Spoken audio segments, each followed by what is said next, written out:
Episode 101. Who's Going to the Exhibition Match? Bessy expressionlessly put on her headphones, took out the workbook, and continued practicing. Paul and the others also arrived late. When they arrived, they were chatting about how they were going to sneak into tomorrow's exhibition match. Mr. Scott told the class monitor to prepare a new desk for Chloe and place it in the last row. Coincidentally, it was placed behind Paul. As Chloe was very arrogant, she could never bear to stay in homeroom. She was immediately transferred to the best class. At the same time, she crossed her arms and stood by the back door. 3 boys came from the best class to help her move her things over. One of them was a boy with thick eyebrows and big eyes who had previously asked Paul to help him sneak into the match, but Paul rejected him because it was already risky for him to bring Wendy and the rest of his friends. Seeing that Paul and the others were enthusiastically talking about how they were going to sneak into the match, he boasted in satisfaction. Paul and Wendy, just now, Chloe gave us 3 tickets to use. Chloe continued to cross her arms and looked at Paul and the others coldly. She hooked her lips into a mocking smile and avoided Bessy's gaze. Paul glanced at them without saying anything. The classroom was very quiet. Bam! Bessy took out her phone and casually threw it on the desk. This action was very sudden, and everyone turned to look at her. Bessy pinched her wrist. After that, she turned around to look at Paul. Without any expression, she said, "Just now, I forgot to give you something." After that, she reached into her left pocket, but could not find anything. She frowned and irritably dug into her right pocket and finally found what she was looking for. She casually threw the items onto Paul's desk. Her aim was very accurate for a 3-foot distance. Everyone looked in the same direction. On Paul's desk, there was a stack of tickets for the exhibition match. The proud boy who had just spoken suddenly choked. In the 2 months she spent in homeroom, only a few people treated her as a friend. Bessy had never been stingy with friends. Paul and the others had already tried their best to watch the exhibition match. To Bessy, these tickets were nothing much. Besides, giving Paul this stack of tickets, she kept one special meet-and-greet ticket for Samuel. The faces of the 3 boys who helped to move the desk suddenly darkened. After seeing what was on the desk, no one in the homeroom made a sound. These days, they were only talking about the match tickets that were limited. Even hardcore fans could only get 1 ticket each. That was why Chloe's tickets caused such a stir. It could be seen from how Paul would do anything for them and how Chloe resorted to extreme measures because of them. That was for 4 tickets. But in front of them, a stack? Paul was shocked. He carefully kept the tickets that fell on his table. The stack of tickets was even more impressive. Oh my God! Wendy jumped in shock. Paul was overwhelmed because of the shock. He flipped through the tickets. All of them were tickets for different OST matches at different times. There were even meet-and-greet tickets. It was a whole stack. If it was just another ticket, there would not be such a huge reaction. However, in these last few days, the popularity of Chloe's 4 tickets had reached its climax, and she felt more at ease having them. However, the stack that Paul had in his hands was incomparable. Everyone instinctively turned to look at Bessy. Feeling their gazes, Bessy frowned and casually said, "There are tickets for all 3 of their matches and meet-and-greet chances. There are about 7 to 8 tickets for each event, but I haven't counted them before." Paul was confused as he looked down at the tickets in his hand. 7 to 8 tickets? 7 to 8 tickets for each event? Since you said it's too late, there weren't many tickets left. Bessy put her earphones back slowly and said indifferently, "I don't know if there's enough to go around." The others looked at Paul's stack of tickets and were completely silenced when they heard Bessy say that she did not have many tickets left. The proud looks on the 3 students' faces from the other class vanished. How could they boast when others were more impressive? They had a stack, even meet-and-greet tickets. They went back to their class in defeat. After Chloe and the group of people left, the classroom suddenly burst like a balloon. "Paul, let me see your tickets." "Paul, from today onwards, you are my best friend." "Look at all you greedy pigs. You would do anything for a few tickets. Do any of you still remember your friends?" Everyone was speechless. Paul immediately raised his hand. "How about this? Besides the 4 of us, there will be around 3 tickets left for each event. So can everyone just take 1 ticket each?" "Paul, 1 ticket is not enough. 1 ticket is not enough." There were many OST fans in class that wanted the tickets. In total, there were about 60 tickets. Since there were not enough, Paul initiated a finger-guessing game. The class became extremely lively, but no one dared to get close to Bessy. Wearing headphones, she looked impatient as she lowered her head and continued to write her words slowly. Those who managed to get a ticket cheered, but Paul told them to quieten down. After that, he pointed to Bessy. The noise disappeared instantly, and everyone promised to keep their volume down. Once the ticket frenzy was over, everyone looked subconsciously at Bessy. Bessy's expression turned cold. Everyone immediately turned away. "Did you see the expressions of those 3 people from the other class just now?" Wendy, who was sitting beside Paul, said. "These are the most arrogant boys in their class. This is the first time I've seen their expressions change so quickly." After that, he fell silent again. In the end, it was Wendy who first broke the silence while glancing in Bessy's direction. "Where do you think Bessy got these tickets from? Chloe only had 4 tickets. That was because Chloe was a substitute for OST and had played in a match once. No one said anything. Kenneth raised his eyes. He looked at Bessy meaningfully and slightly narrowed his eyes. "She didn't get them herself. Someone must have given them to her." Paul knew that Kenneth immediately thought of the people in the school doctor's office. He could not help but look down to take a look. The tickets were consecutive numbers for the second row of Zone A. Paul had seen the tickets Samuel gave to Bessy. They were row 5. For some reason, he felt that those tickets were not given to Bessy by the people in the school doctor's office. Could it be that Bessy got these tickets from somewhere else? That evening, the classroom was not very focused on studying. Besides Bessy, the calmest person in the class was Mary, who was already over the excitement caused by Noah Hyber. She calmly took out some problems to solve. When the evening study session was over, she looked up at Bessy. Bessy was still wearing her headphones, holding a fountain pen and slowly practicing her writing. The fountain pen was pure black. It looked very beautiful, and the cap was inlaid with crystals that resembled diamonds. It exuded a mysterious charm. Riley came over and also felt that it was quite pretty. "Bessy, where did you buy this pen? I also want one." She did not have many hobbies, but she liked collecting attractive pens, notebooks, and erasers. She could not bear to throw away even the refills if they looked aesthetically pleasing. Everyone went back to their rooms. Bessy took off her headphones. When she heard Riley's words, she looked at her pen and turned it around, but could not find a label. "I don't know as well. Someone gave it to me. You can take a picture and look for it online." She gave the pen to Riley. After that, she kept the workbook and placed it under her desk. Mary glanced at the workbook and realized that it did not have a cover. Riley looked at the pen and also could not find a logo. When she held the pen in her hand, it felt even better. It was small and delicate. Immediately, she took out her phone to capture a high-definition picture. Paul was waiting outside. When she saw the 3 girls chatting, he walked over carrying a box. He risked it all by taking the box that Kenneth used to hold his medals to keep his tickets. "Bessy, why haven't you left yet?" He walked over and suddenly said. "We're about to leave." Riley kept her phone after she took the photo. She returned the fountain pen to Bessy. Bessy threw the fountain pen back into her pencil case and said, "It does look pretty, but scratches appear easily, especially when it collided with things like pencil compasses. I will buy a special pencil case to store it in." Riley nodded. The teaching building was buzzing with noise after the study session was over, but soon most of the people left and silence fell. Paul carried the box as he followed Bessy down the stairs. Kenneth was currently sending the physics papers to the staff room. He placed the papers on the physics teacher's desk, thought about it, and for some reason, he flipped open the 3rd paper. That paper was Bessy's. Bessy scored full marks for the other subjects and did very well during the exam. Kenneth was shocked, but did not care much. The only thing he was interested in was her physics. He scanned it from the beginning to the end. There was not a single word written on the paper. The physics teacher asked Bessy why she did not write anything, but Bessy answered that she did not know how to do anything. She could even do the hardest math problems, so it made no sense why she could not do a single physics question. However, if she did not know how to do the questions, she would not give up the entire physics paper like that. The biggest possibility was that it was not as outstanding as her other subjects. As Kenneth pondered, he stuffed Bessy's paper back in the pile, locked the staff room door, and left.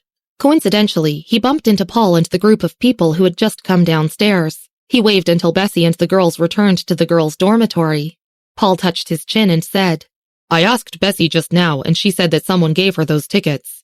Kenneth acknowledged him casually and was not surprised at all. "Must be 2 people who gave her the tickets then." He looked in the direction of the school doctor's office. He knew about OST, but not about World Poker Tour. However, he heard some rumors about them before.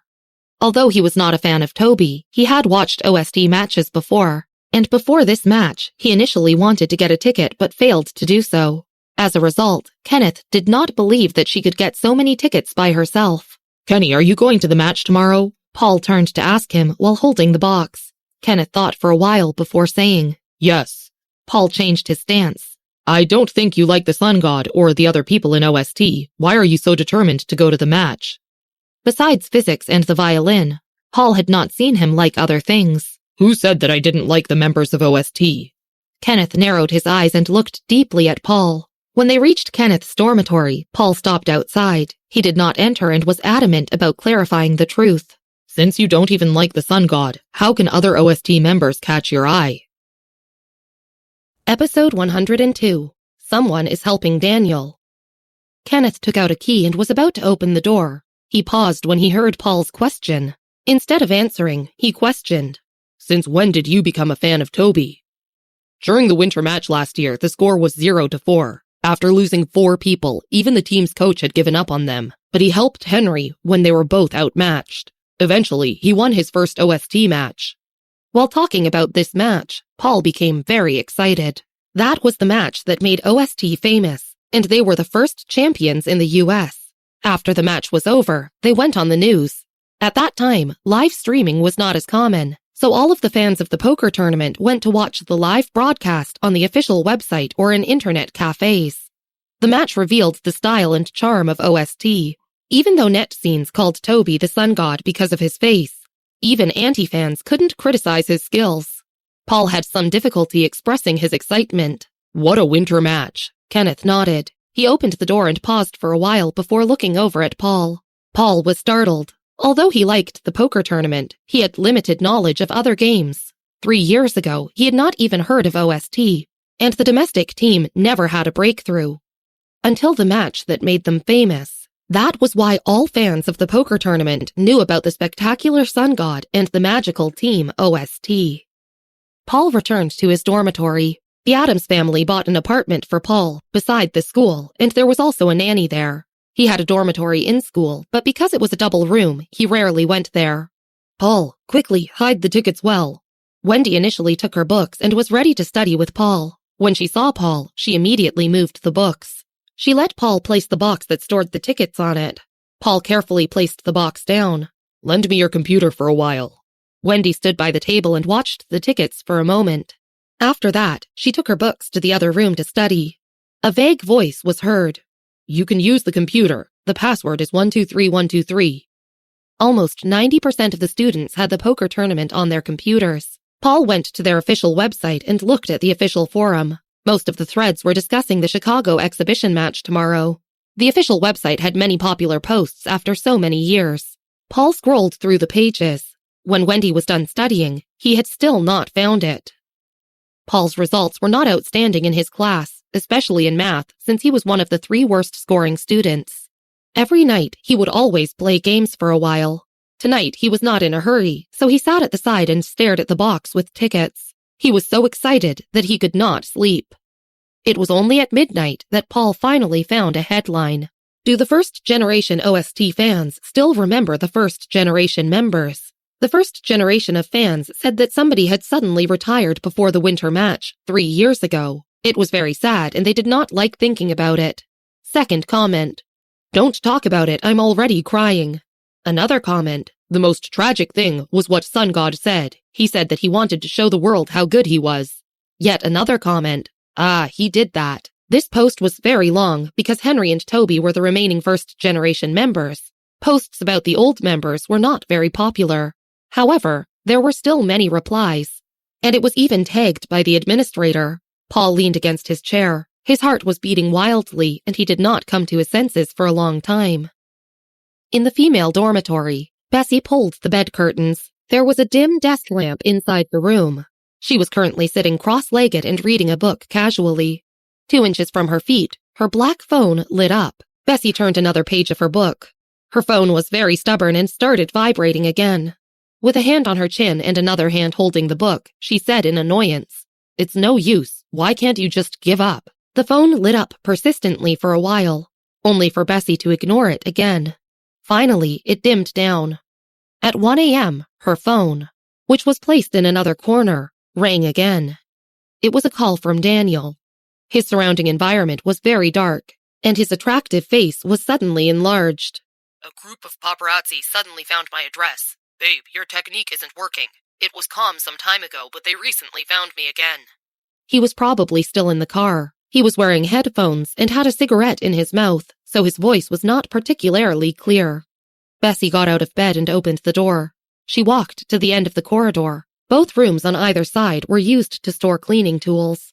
She put on her headphones and slowly said, "That's impossible." I'm just saying, your technique sucks. You should go to the Hacker Alliance and upgrade your skills. I found someone there to help me settle it. Daniel looked at his rearview mirror and hurriedly said, I'll go back to my country after hiding out for a few days. I'm hanging up now. He ended the video call. Bessy looked at the phone interface thoughtfully, returned to her room, placed a notebook on the table and poured a glass of water for herself. In the middle of the night, Mary woke up, went to the toilet, and saw a little light in the dark. Bessy sat in front of her table and her fingers tapped away on the keys of the keyboard. She looked a little pale. Her face was so cold that she looked a little more serious than her usual carefree nature. "Bessy?" Mary rubbed her eyes. Hundreds of blurry numbers suddenly formed a game interface. "Why are you playing games so late at night?" She blinked and felt that her vision was not very clear because she had just woken up. Bessy acknowledged her while taking a sip of water. The poker tournament was very popular, and Mary saw the other boys in class play it before. However, due to the recent incident with Chloe, she could understand a little and downloaded the game after Paul instigated her to. After seeing Bessy playing in a poker tournament for a while, she went to the bathroom before going back to bed. After 2 minutes, Mary's steady breathing could be heard. Bessy glanced at her. She moved her fingers and switched to another application. At the same time, in the Middle East, Daniel cursed and drove to a different hotel. He had not planned to stay at his hotel for a long time. After 5 minutes, he planned to abandon his car and walk to another hotel. He swiped his ID card. The beautiful lady at the front desk smiled and said in the local language, "Mr. Carter, only the standard room is left." Daniel leaned over, looked around and nodded very casually. When the lady was done talking to him, he paused and took back his ID. The words on it were clearly Daniel. Why was the name Isaiah Carter? He went to his room quietly and did not leave immediately. After an hour, nothing strange happened. After being chased for 10 days, Daniel finally sighed in relief. He made a cup of coffee for himself. After that, he laid on the sofa and casually reached for his phone. When he opened Twitter, he looked for Bessy's picture. Instead of calling her or sending a video, he just sent a message. "Babe, what you did doesn't work, but the Hacker Alliance works. I've already escaped being tracked. Wait for me. I'll be back once I'm done." Bessy, who received this message, had just turned off her computer and was currently reading her book. She was about to sleep soon. She glanced at the notification from Daniel. Bessy narrowed her eyes and typed back a reply in disgust. Stupid. On the other hand, in the capital, Robert was also very busy this night. He sat in his office with a cup of coffee in his hand. The phone in the staff room rang, and he picked it up. "You lost the lead again." Robert put down his coffee cup and narrowed his eyes. "I thought you said that you almost caught him." The other party said something. Robert got up, stood in front of the floor-to-ceiling window, and stared at the night city skyline. "You didn't seize the opportunity well. This time, Michael might not give us information willingly anymore." After a long time, Robert lowered his head and adjusted his shirt collar. "Let's wait until the end of the month. He should be back on Joshua's 80th birthday. I will discuss it with him in person." He hung up the phone and wanted to call Samuel again. He called him 3 times. If he was rudely awoken, Samuel would blacklist his number. The next day was Saturday. There was no class today, only self-revision. Many people in the homeroom did not show up early in the morning. Bessy did not attend the self-study, and there was no one in the school doctor's office. As such, she went directly to Michael's villa in the city to find Samuel. Samuel was also excited all night and only fell asleep at around 1 or 2 a.m., so he woke up late in the morning. When Bessy arrived, only Michael was sitting by the floor-to-ceiling window on the first floor, facing a bunch of flowers and reading a book. His eyes were looking down and his fingers turned the pages of the book casually. Bessy looked over. The book was turning yellow. On it was a whole chunk of pictographs. Is Officer Gomez looking for you? When he saw Bessy, he paused, lazily leaned back, and gestured for her to sit down. Simons brought over 2 cups of tea. Michael's tea was very concentrated. On the other hand, Bessy's tea was so light that the liquid was a faint brown. Bessy realized that Michael's sofa was very comfortable. She held her teacup. "I'm looking for Samuel." As she spoke, Samuel came downstairs and seemed to be talking to someone on the phone. The person got away again? Good luck to you then. I won't dare to ask again. As he spoke, he hung up and walked towards the 2 of them. Bessy, so early? Simons brought over breakfast for him. It's Robert. Samuel drank his fruit juice and said, He was cut off again and didn't manage to catch the person, so he wants me to ask you again. He glanced at Michael. Michael placed his hand on the table and squinted. He then slowly said, What's the use of looking for me? Samuel was speechless. Simon served Samuel eggs. He saw that the 2 of them discussed matters without excluding Bessy. He could not help but look at Bessy again. No, there definitely must be a big boss behind Daniel.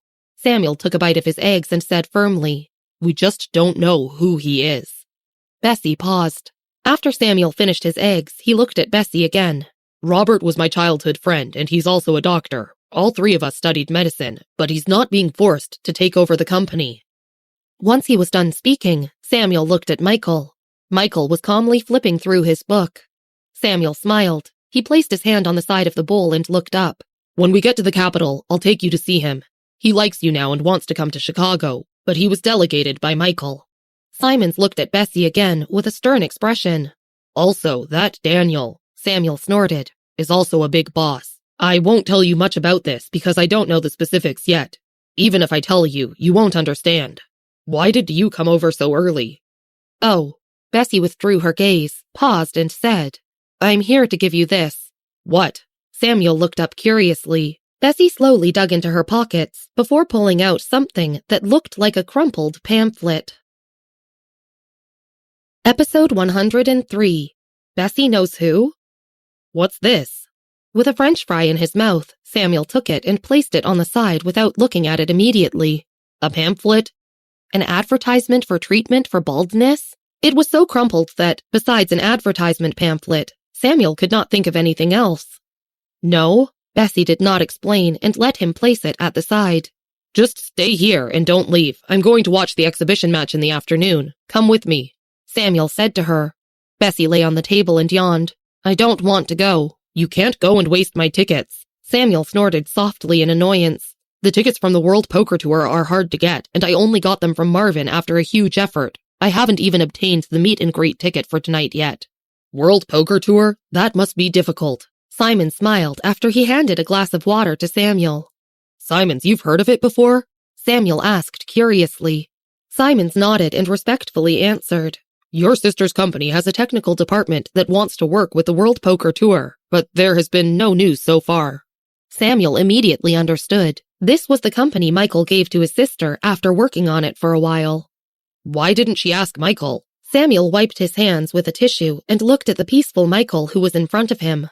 Michael was casually turning over a page. His eyes were lowered and he had a cold expression. He did not even raise his head. Samuel withdrew his gaze. Simons cleared up the items on the table, including the used utensils, plates, and napkins. He saw the crumpled flyer beside Samuel's hand and paused before saying, Samuel, do you still want this trash? Wait. Samuel reached out to take it. With one hand holding his fruit juice, he opened the flyer up casually. This is something Bessy gave me as a gift. How can I randomly throw it away? He had never seen such a gift. Simons looked at Bessy and could not help but laugh. Finally, he sighed. She was a child after all. He put away the plates and left. Just as he took 2 steps, bam! There was a sound. Simon spun around and saw that the glass of fruit juice was not stable in Samuel's hand and had knocked against the table. Simons paused in his footsteps. Michael flipped to the next page and raised his head. He tapped his fingers on the table. What's going on? No. Samuel held the ticket in one hand and touched his ear stud with the other hand. Bessy, you... If you have something to say, say it. Bessy looked up and glanced at him. What exactly did you give me? Samuel's voice was shaking. A ticket. Bessy took out her phone. The first message she received was from Daniel, who asked why she scolded him. She casually replied, "It's a meet and greet ticket? I thought you wanted it." After hearing Bessy's answer, Michael looked up from his book. "How did you get tickets for the meet and greet?" Samuel carefully placed the ticket on the table and smoothed it out carefully. "No, who would crumple it up like you and treat a ticket like that?" Bessy half leaned on the table and lazily replied, "Someone gave it to me." Only then did Simons realize that the ticket in Samuel's hand was from the World Poker Tour, a ticket that Marvin could not get no matter how hard he tried. He looked at Bessy in shock. Initially, he thought that it was a piece of trash. After all, judging from how difficult it was for Samuel and Marvin to get the ticket, he was a little baffled. How did Bessy manage to get such a difficult ticket? Of course, if these two people knew that Bessy had given Paul a stack of tickets, they would have collapsed. Samuel took an hour to digest the fact that Bessy gave him a ticket. After Bessy was done giving him the ticket, she wanted to go to the hospital to see Bertha.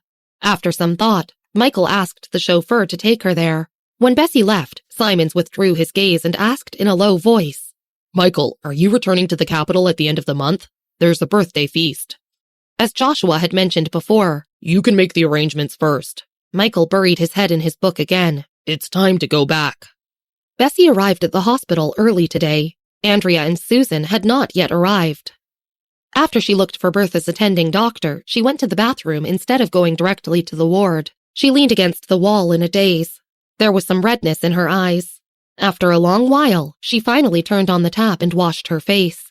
Looking up again, she still appeared cold, aloof, and a little willful. She stared at her reflection until she confirmed that she could not see anything strange before she went to visit Bertha.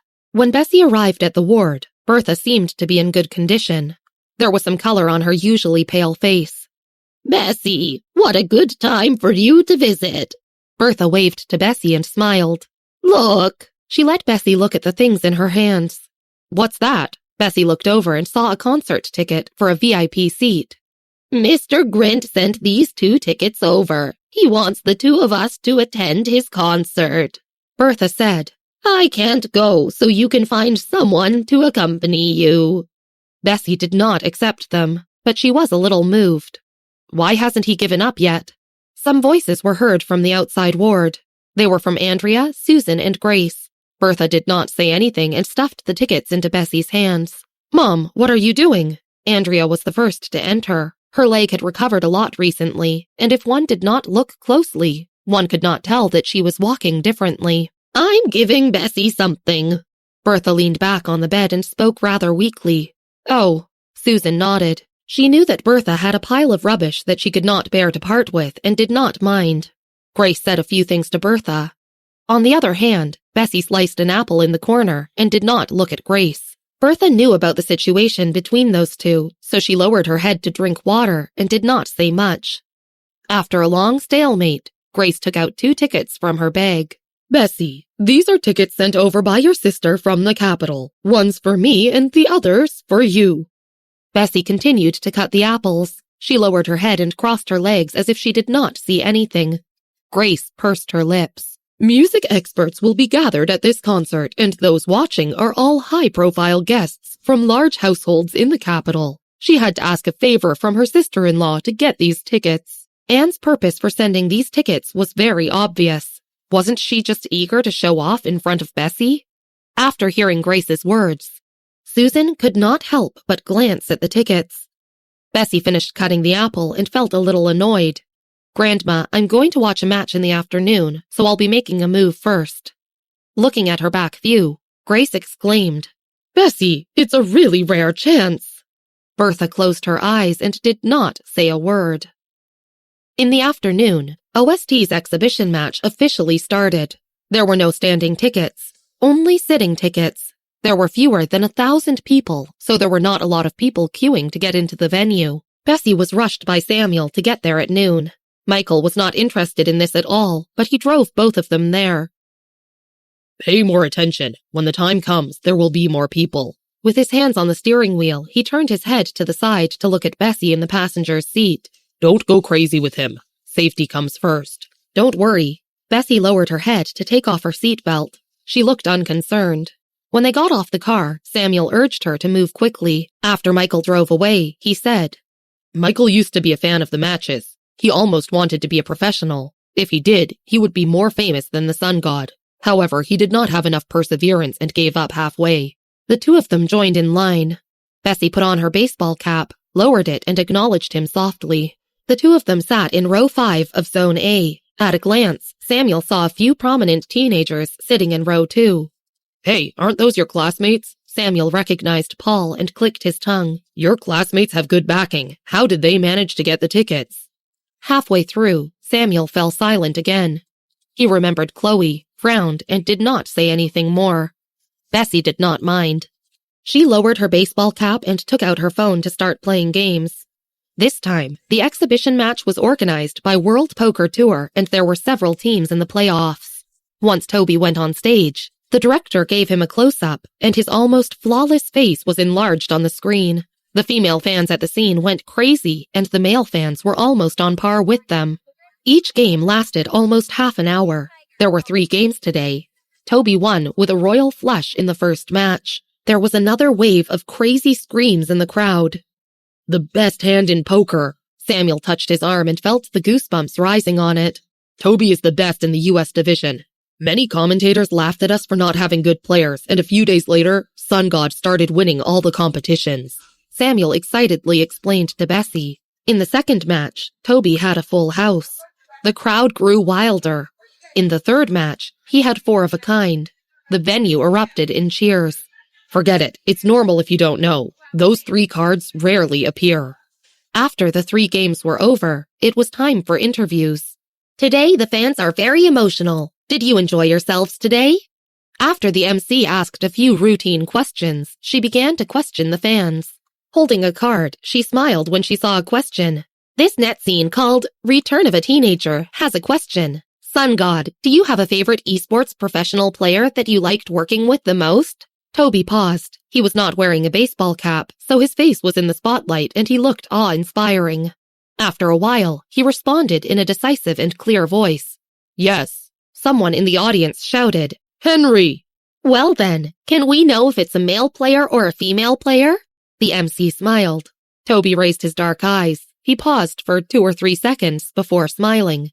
A female player. The crowd that was called Henry stopped and there was an explosion of cheers. There were few professional female players in the poker tournament, especially the OST team because Chloe was the only female that had appeared before. The director spent a lot of effort locating Chloe in Zone B and gave her a special close-up. Bessy heard Samuel curse at her. The 3 boys from her class looked at Chloe in shock. Chloe, you're so awesome. Did you hear that? Will the sun god look for you later? The people sitting in front of and behind Chloe could not help but turn to look at her. Chloe was also somewhat startled and sat up straight. She was very young, and no matter how mature she was, after being called out by a celebrity and put under the spotlight, she could not help but shake. The corners of her smile could not hide it. I'm also not very sure. Her face turned slightly red and her heart beat faster. I barely spoke to the sun god before. Episode 104. Chloe is now famous. The exhibition match ended. The audience in the furthest sections left first, followed by Zone B and Zone A. Paul recognized Bessy and Samuel at a glance and brought his group of friends over excitedly. When he saw Samuel, he slightly concealed his emotions. Samuel kindly greeted them. The few of you are quite impressive. They managed to get tickets for the second row. Paul did not understand what he meant and only humbly bowed his head. I wouldn't dare. Kenneth looked at Bessy and Samuel strangely, but did not say anything. The 2 parties felt that their attitudes towards one another were really strange. Chloe and the 3 boys that accompanied her did not leave. The boys stayed by Chloe's side as they wanted to wait for Toby to look for her. When Bessy and her friends walked past them, Paul and the boys could not help but look in Chloe's direction. Chloe flashed a pitiful smile at Bessy, as if they were not worthy of her caring about them. After that, she looked away and raised her chin very proudly. Paul almost wanted to curse at her. Bessy put her cap on her head and lowered her voice. I want to go to the bathroom. Sure, we'll wait for you. Paul waved. The other people respectfully said, Be careful, Bessy. Bessy only walked away for less than 2 minutes. Paul rubbed his nose and said, I also want to go to the bathroom. The other people were focused on Chloe's situation and ignored him. Paul sighed, put on a fan support cap, and went to the bathroom. Few people were going to the bathroom at this point. The male and female bathrooms were very quiet and nobody seemed to be there. When he came out of the bathroom, he heard a few people talking in the hallway. It was a slightly lower but clear voice, and it sounded familiar. Paul wiped his hands and was about to go out. As soon as he looked up, he saw two people standing in the corridor opposite him. The men were wearing OST uniforms and Paul heard one of their voices. Bessy, Henry wants to see you. Paul was about to go crazy. This bathroom was at the end of the long passageway where only a yellow light was lit. It was so quiet that even a slight dripping sound could almost be heard. The light was a little dark, but the figure could be seen clearly. As Toby's diehard fan, how could Paul not recognize him? Especially since he hadn't changed his clothes and was still wearing the OST uniform. And opposite him, the girl hung her head slightly and leaned lazily against the wall. She had her arms crossed in a slightly casual way and even looked a little frivolous. She had a cap on her head and the brim was pressed down so low that her eyes couldn't be seen from this angle, and only her white and bright jaw was visible. Paul took a deep breath, closed his eyes, and then opened them again. The figure opposite Toby was still there. He was sure of it. The two of them seemed to be thinking of something and didn't notice that someone in this remote toilet had come over. Paul heard his trembling voice say, Bessy? Miller? The sound appeared suddenly. Toby raised his delicate eyebrows slightly and turned around. He looked in the direction of Paul, frowned, and then glanced questioningly at Bessy. Bessy turned her head and also looked lightly at Paul. She lifted her chin towards him and motioned for him to stay where he was. For the time being, Bessy said as she stood straight, I don't want to see anyone. Toby nodded. Although he was disappointed, he didn't say anything since Paul was there. Then you should go back first. Then he glanced at Paul and nodded at him. Hello, I'm Toby. Paul didn't react. Toby went into the bathroom. Bessy took 2 steps forward, raised her hand slightly, took off Paul's hat and knocked on his head. You can speak now, little boy.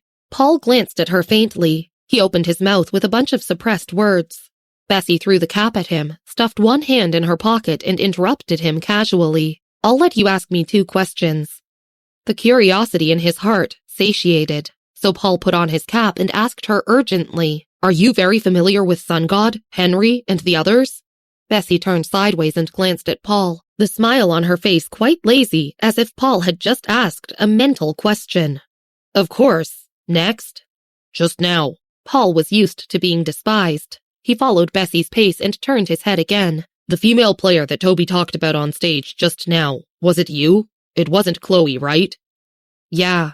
Bessy didn't hide it from him and nodded generously. Anyone could play in the poker tournament, but few could rise to the level of the OST team.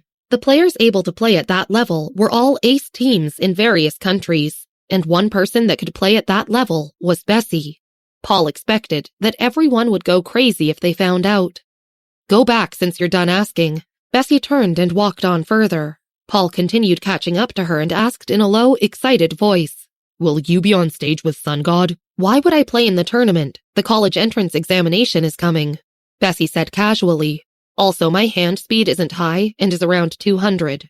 You want me to get booed at? Paul said nothing.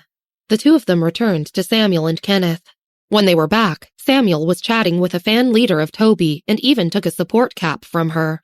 They stood beside the railing of the passage, and below the railings were the seats. Chloe sat on the spot, and the 3 boys beside her stood proudly. Because the director had shot Chloe, someone recognized her and waited on the side. It was a little noisy, so Bessy put on her headphones and stuffed her phone into her pocket. Let's go. She held onto the railing and glanced at Samuel. The boys in English class clung to the railing and wanted to wait for Toby to come out. They shook their heads and didn't plan on leaving.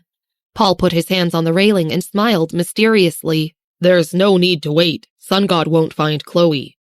A boy paused and looked up. Paul, I know you're jealous of Chloe. There's no need to tell us. I understand. Samuel hesitantly glanced in Bessy's direction and thought for a while before deciding to leave first with Bessy. This is for you. He handed Bessy the support hat that he had just gotten from the fan and pointed at her head. Your hat is too old. Change it to a new one. No. Bessy pressed her hat and said very calmly, "I like to keep old things." Okay. Samuel wasn't very bothered and just left the cap for himself. Kenneth wasn't interested in these. He didn't wear a support hat and just took out his phone while talking to Paul. The tickets are here. I'll go home first. His tone was as calm as ever. Paul knew that he was talking about the tickets sent to him by Anne, so he nodded and waved him away. Kenneth thought about it and told Samuel that he was leaving as well. Samuel waved him away casually. Paul knew Samuel, but the others in English class didn't know him, so they were especially curious to see Kenneth greet him. He passed by Bessy without glancing at her. Paul saw this scene and paused for a moment. Kenneth, do you know that the player Toby was talking about is right in front of you? It was 7 o'clock when they came out. Michael was still the one picking them up. Back at the villa, Simons had already taken the time to bring up all the dishes. Michael placed his hand on the table, turned sideways and asked casually, "Do you have any plans to go to Evanston in the near future?" Samuel was swiping on Twitter while eating, and his hands paused when he heard this. He looked up at Michael in disbelief. "Are you insane? She's still in high school and yet you're blatantly asking her to skip class?" Michael looked up at him. Simons, who was standing by the side, also looked at Michael in disbelief. Then he frowned slightly and glanced at Bessy. He finally sighed. "There's indeed something I haven't thought through yet." Bessy thought of the tickets that Bertha had given her and felt quite irritable. She lowered her eyebrows and looked so cold that Samuel didn't dare to mention the matter. After lunch, Bessy wanted to return to class and do self-study. On Saturday, the English class came together and discussed the performance today, since there was no homework. Bessy sat on her seat and leaned lazily against the wall. She put on her headphones, impatiently took out her notebook and started practicing her writing. "Bessy, why don't you sign up for a Twitter account?" Mary leaned over and asked. "We should follow each other. I heard Chloe has 2 million followers." Because Chloe had received a cue from Toby today, Toby's fans peeked at the online traffic and went directly to follow Chloe's Twitter. She swallowed the words.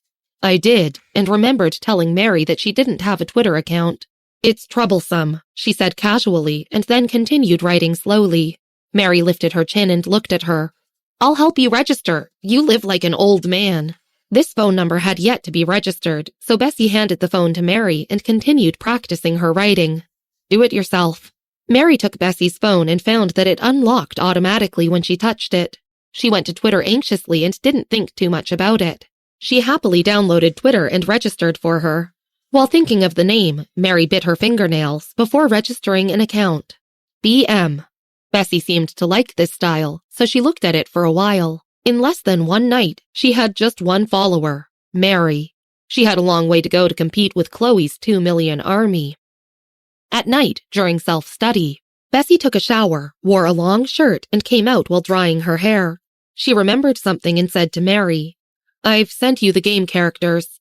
Mary immediately boarded the game and saw that she had received 3 emails in the game inbox. Bessy had sent her a message with some tips on playing. She played 1 round in the copy game. After a game, many players added her as a friend. She even sent a voice message. This game allowed players to send messages. "Bessy, there is so much artificial intelligence in this game. I'm still a newcomer and yet there are so many people sending me messages and even voice messages." Mary didn't add them back, nor listen to the messages, and continued to play a junior game. She acted with irresistible force. Bessy wiped her hair slowly and responded casually when Mary talked to her. She reached into her shirt pocket and pulled out 2 tickets, which she casually placed between 2 books.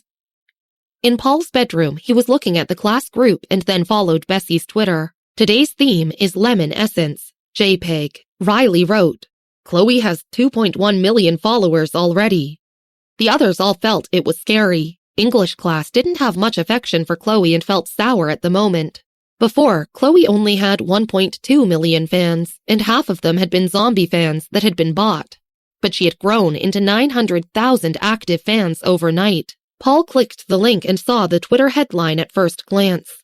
In a flirtatious tone, the esports star Sun God said at the opening match that he likes his teammate very much and enjoys playing games with her. There are only a few female esports players, and there is only one on Team OST. The editor found her Twitter, and she's the talented handspeed player, @OST Chloe Harper, who last played as a substitute. Chloe joined the team last year and has been a very promising player with her terrifying hand speed that even surprised Henry. Paul slammed his phone angrily. Episode 105. Toby reveals Bessy's Twitter. These must have been brought up by the fans and insiders who had bought publicity posts. Paul knew that Toby wasn't referring to Chloe. The World Poker Tour must also know about Bessy, so it was impossible for them or OST to buy the publicity. It was Chloe who had bought the publicity posts.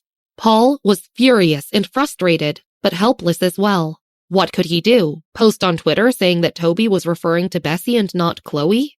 Bessy knew that Twitter was full of net scenes, and many people would surely curse her because of this. In the Smith family house, Toby didn't find Chloe in the performance match.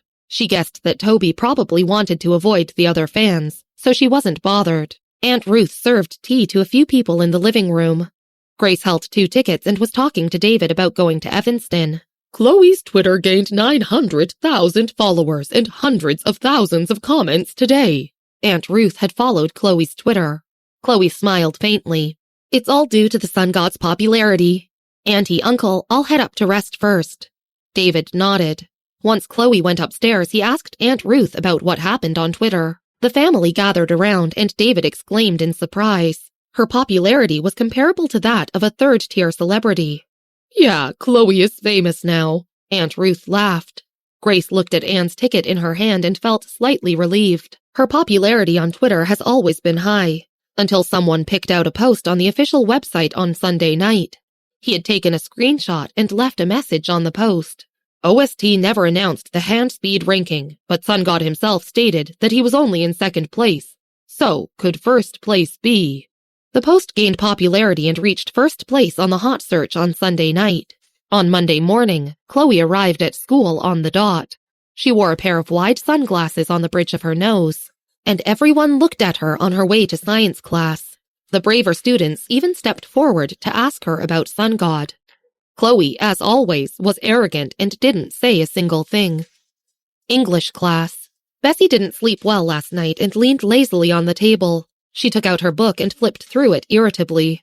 Her phone rang, and it was Toby's Twitter message asking her if she had a Twitter. Bessy squinted and was too lazy to chat with him, so she just sent him her account name directly. Bessy threw her phone to one side and flipped through her book with her head lowered. Mary played the game until early in the morning and was lying on the desk in low spirits at the moment. Kenneth went to the office to get the physics test paper. Once he entered, he saw Bessy's physics paper on the top row. Kenneth, could you please help me ask Bessy if she has anything against me? The physics teacher held a thermos and asked, worried. Physics is so interesting. How could she not do well in it? Kenneth took the paper, glanced at him, and stayed silent. Okay, you can go now. The physics teacher knew he was cold and didn't say anything more. He put the thermos on the table and asked him to leave with the physics papers. Kenneth returned to English class. He paused when he handed the paper to Bessy and glanced at her. She was flipping through a book and had her headphones plugged into her ears on both sides. She was in a rather cool posture. The jacket didn't have any pattern or picture, but the workmanship was extremely detailed. Kenneth thought for a moment and said nothing. He just put her and Mary's papers down and left directly. After distributing the papers, he returned to hear Paul and Wendy discussing some things on Twitter. Kenny, is Chloe's hand speed faster than Sun God's? Paul leaned against his chair, stretched his legs into the aisle, and frowned. Wendy also leaned over and showed the Twitter page to Kenneth. Kenneth pulled the stool away and glanced at it, uninterested. No. His voice was clear and cold as always. Paul's heart leaped and he sat up straight. Then you know. Before he could finish speaking, Kenneth took a ticket from under his desk and placed it on Paul's desk. Anne gave this to you. Paul didn't pick it up as he already knew that it was Anne's concert ticket. In the morning after their 2nd class, there was the Pledge of Allegiance. Bessy, why can't I find the same brand as yours on Amazon? Riley leaned over to Bessy and asked her about her fountain pen. Bessy walked slowly behind the two of them and played with her headphone cable. She thought for a while and then asked, I'll help you in the afternoon. The 3 of them went to English class. Not far away, there were a bunch of fans surrounding Chloe. Chloe, what's your hand speed? Did it exceed Sun God's hand speed? I heard that he has a hand speed of 600 plus. Do you know if it's true? Someone asked Chloe. Over the past 2 days, Chloe had remained high in popularity on Twitter, and her popularity in school had also surpassed that of Bessy, Paul, and Kenneth. Chloe shook her head. I only have a hand speed of 500 plus. It doesn't exceed Sun God's. Even professional esports players couldn't reach a hand speed of 500 plus, let alone ordinary players. The group of teenagers surrounding her exclaimed in surprise. I heard that OST no longer excludes female players because of you. Are there any female candidates in the second and third teams? Someone asked again. Chloe was stunned for a moment and replied vaguely, I'm not sure. Other people thought she was being humble. These days, poker tournament was especially popular in school. Many people took advantage of break time to play the game. The physics class representative from the next door sat directly on the grass. Damn it, I'm losing points. Mary originally wanted to talk to Riley. History and English class were close, so she turned her head when she heard this and said with a smile, Ask Bessy to help you play. She's very good. The class representative of the other class paused. Mary, how many good cards does Bessy have? He knew that most girls only liked to play this competitive game as a mini-game. Her skills are pretty good, but... Mary thought about the speed that Bessy had helped her score last night and tried hard to promote her. She's very good.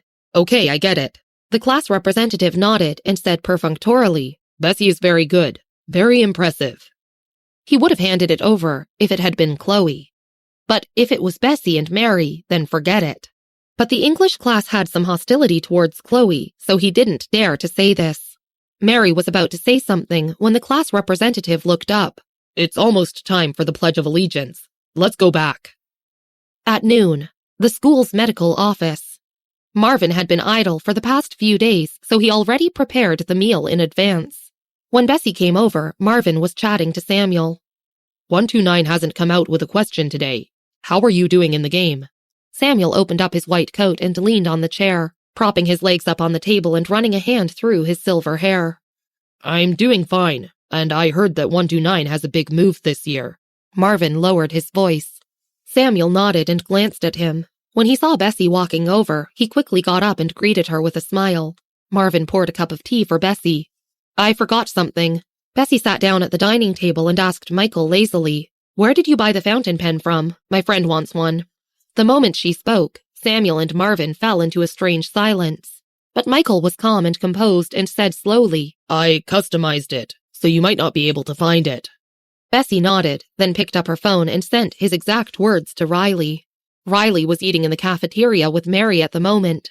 When she saw the news, she directly found a merchant who could customize fountain pens. She sent a picture of the pen to customer service. Then she asked, Can this pen be customized? I want it to look the same. Riley took a bite of meat and leaned over to talk to Mary. This seller is ignoring me. Mary finished eating and put her fork aside. Maybe he's eating too? After 2 minutes, the merchant replied to Riley. ... Then he sent another screenshot to Riley. Riley was almost done eating, so she organized her tableware and clicked on the screenshot. The seller just replied. She paused halfway. Mary noticed, so she turned and glanced at her phone too. The seller had sent a screenshot of a luxury item. It was a black fountain pen, dotted with rhinestones, and was quite similar to Bessy's model. But the workmanship of Bessy's fountain pen was more elaborate and delicate. Below it was a price tag. It started with the number 3, and behind it, 4 zeros. Riley returned to the message page expressionlessly and saw that the seller had replied again. Dear, our little shop can't fulfill your request. Smiley face. On the other side, Toby sat in an esports chair and looked down at his phone expressionlessly. The coach coughed and walked in. This matter doesn't affect you too much. Your fans know that you're an esports-centric person. The company didn't hype up this matter. Toby played with his phone and looked at his coach indifferently. Do you know who I'm talking about too? The coach looked up and appeased him.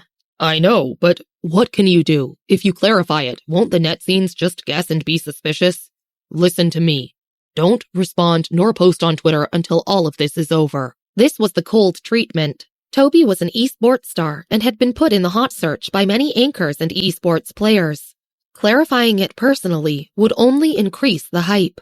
But Toby felt uncomfortable. He remained silent with a stiff face. He opened Twitter and searched for the nickname that Bessy had given him. He directly followed her immediately.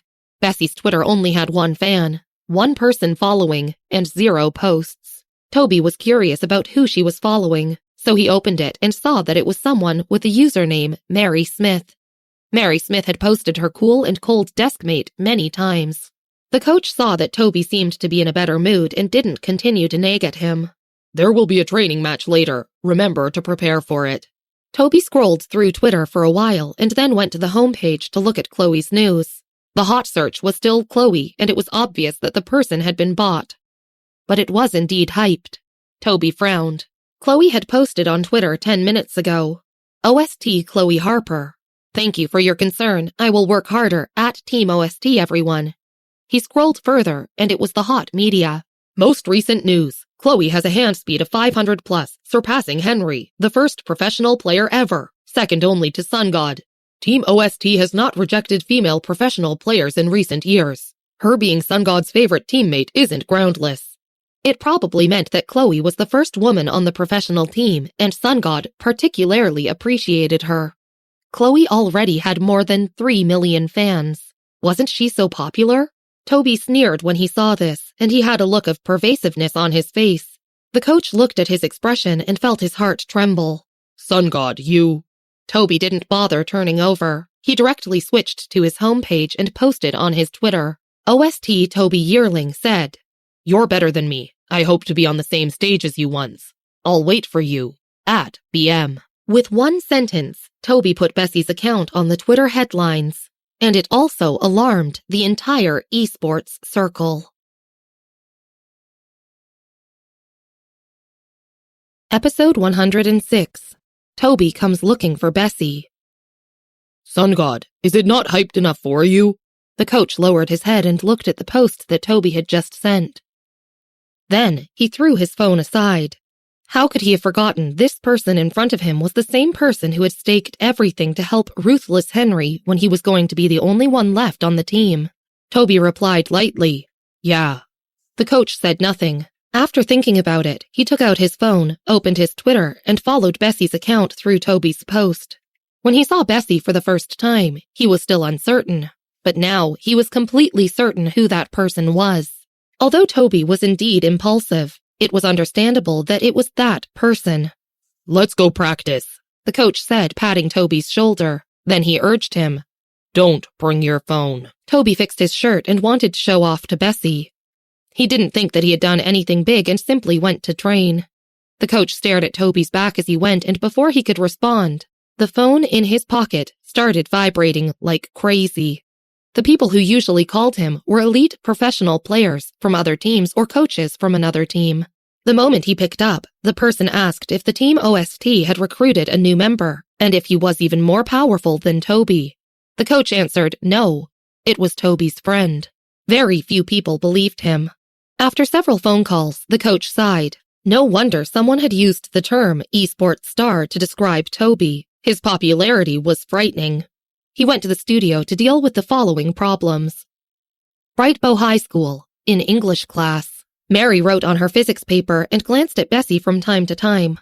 Bessy was sitting on her chair and had her legs propped up whilst she flipped through her book casually. She didn't even raise her head and simply asked, "What do you want to say?" "Bessy, who gave you that fountain pen?" Mary asked quietly. "Oh, I got it from the school doctor's office." Bessy answered and glanced over at her. "Why?" "Oh, nothing." Mary looked up at Riley, who was distracted by his writing and seemed to be in deep thought. They would never have thought that a pen would be so expensive. Was it made of gold? Mary felt like if it had been hers, she wouldn't even dare to touch it in fear that she would wear it out. Bessy's phone rang. Someone was calling her. It didn't have a caller ID, but she recognized the number, so she picked it up. The phone rang again. Bessy took her headphones out and her mobile phone and then lowered her head and walked out of the classroom towards the bathroom. She found an unoccupied stall and sat on the toilet lid casually. She put on her headphones and asked, "What is it?" Toby, who was now holding Henry's phone, froze at the moment. He had been quite cool when he posted on Twitter, but now that he was talking to Bessy, he felt a little apprehensive. "Bessy, there's something Toby paused and then said as he touched his nose, "I mentioned your Twitter." Bessy's eyes squinted sleepily, and she responded lightly.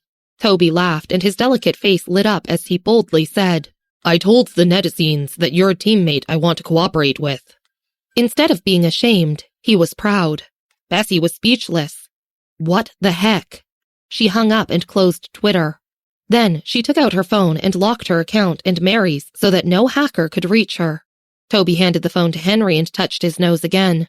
I've provoked her. Please help me ask for 1 day's leave from the coach after practice in the afternoon. Henry knew what Toby was going to do, and his eyes lit up.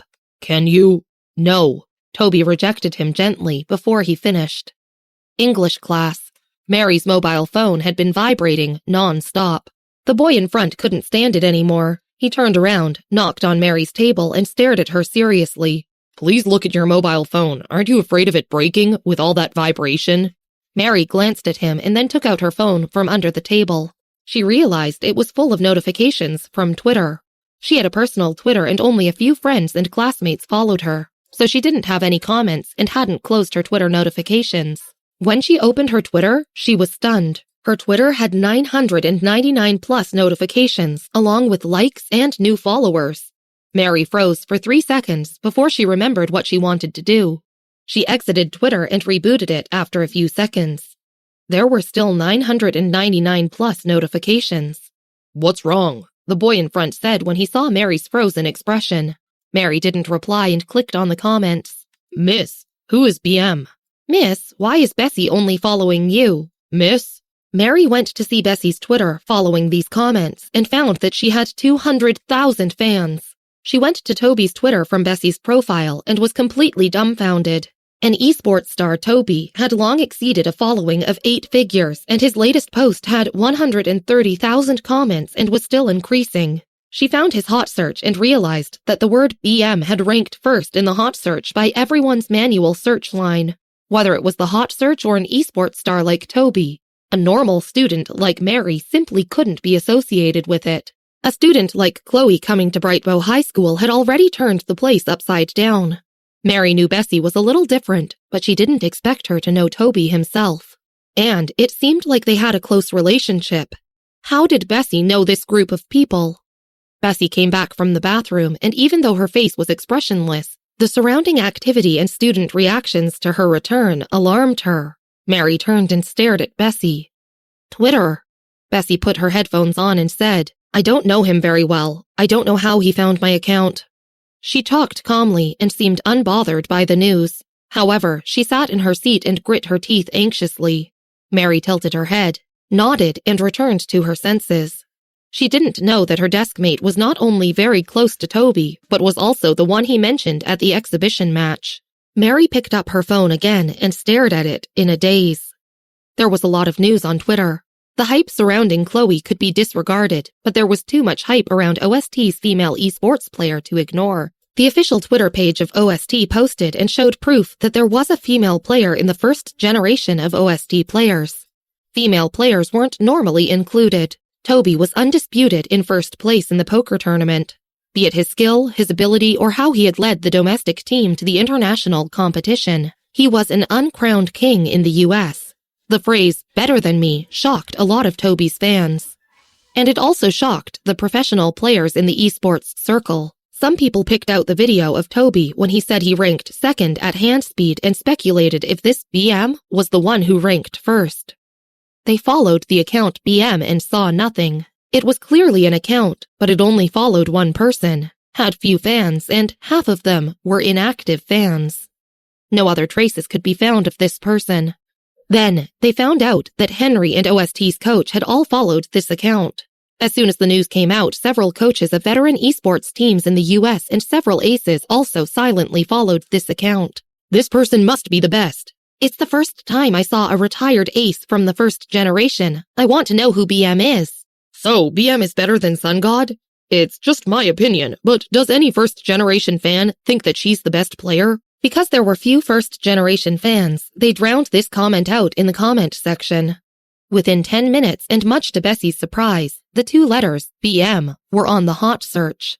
The 4 words, first in hand speed, was also at the top of the hot search. The news was so big that everyone's attention gravitated to the phrase, better than Toby. It was only when the heat subsided slightly that they reacted to a problem. So, the person Toby had been talking about during the exhibition match that day was an account BM and not Chloe? What had been with the hype afterward?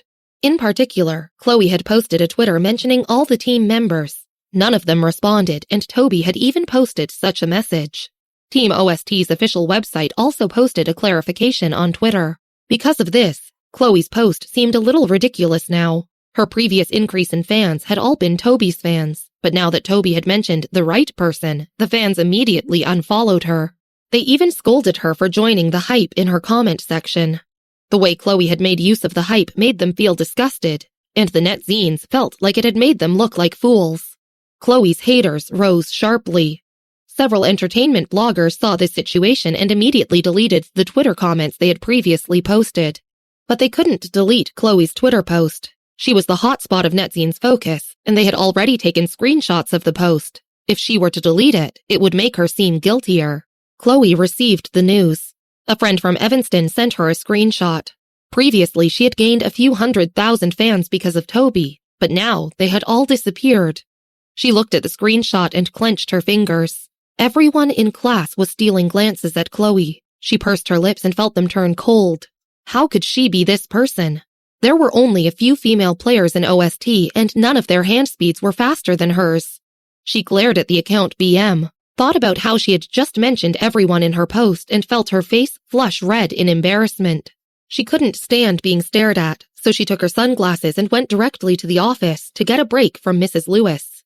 As she went, she noticed the physics teacher walking through the hall, looking for Bessy. Chloe didn't look at her as she passed by. She wasn't ridiculing her on purpose, she just didn't care.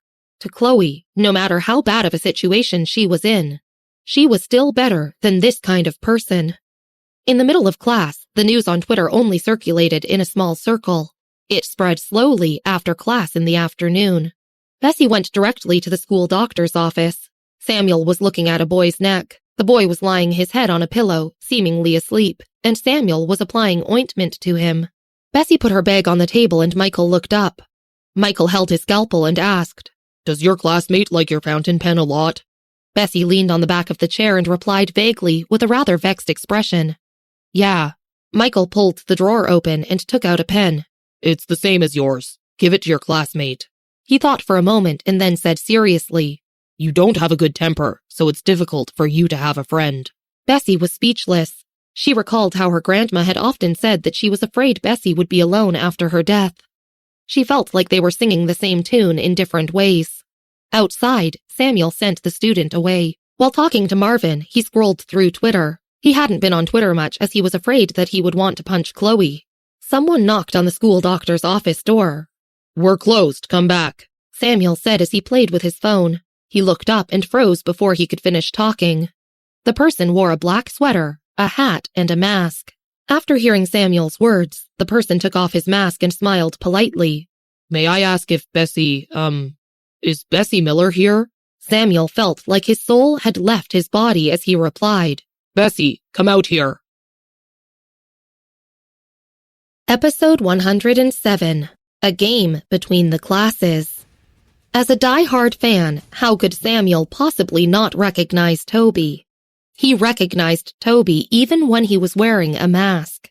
Toby had even taken off his mask. Samuel's reaction shocked Marvin, but he later discovered that the boy in front of him was Toby. He also stared at Toby in shock, then turned his glance in Bessy's direction.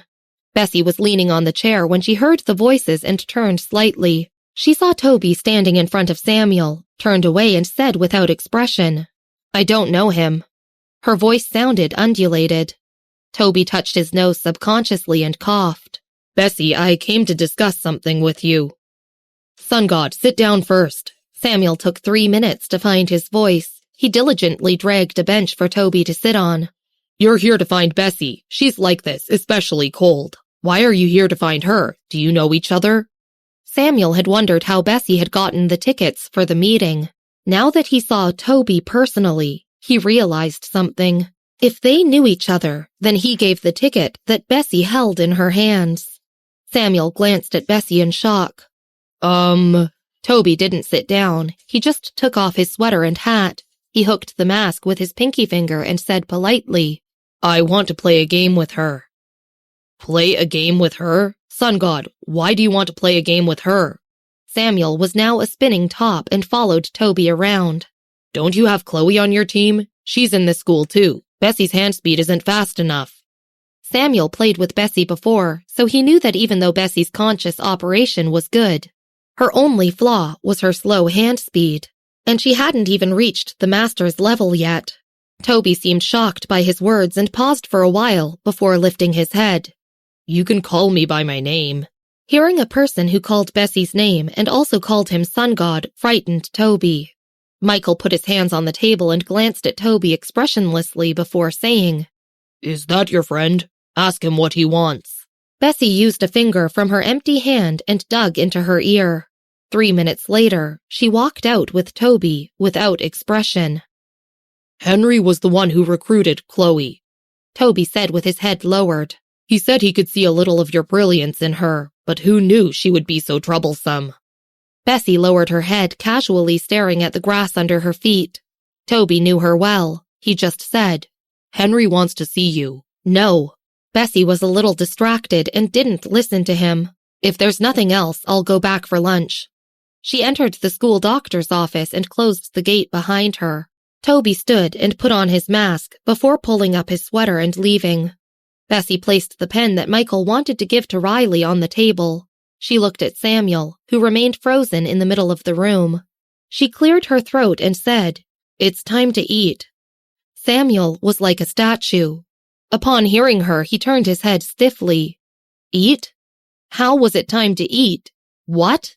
He was crazy. Marvin took out a few empty bowls and laid them on the table, where he saw the fountain pen Bessy had casually placed there.